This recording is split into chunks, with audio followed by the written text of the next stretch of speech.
Welcome back to another technical deep dive here in the debug zone.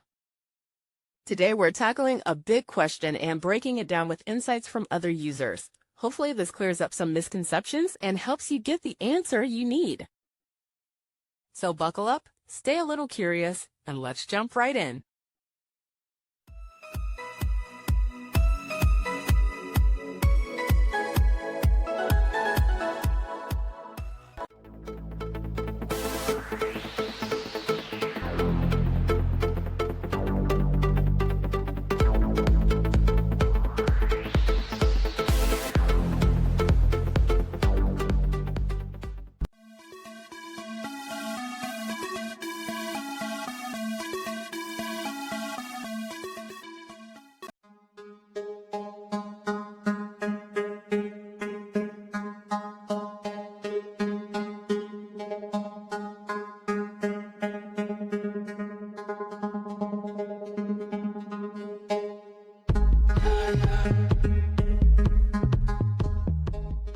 And that's a wrap.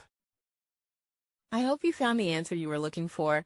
If you did, take a second to hit that subscribe button. It really helps out. And let me know in the comments which solution worked best for you. See you next time in the debug zone.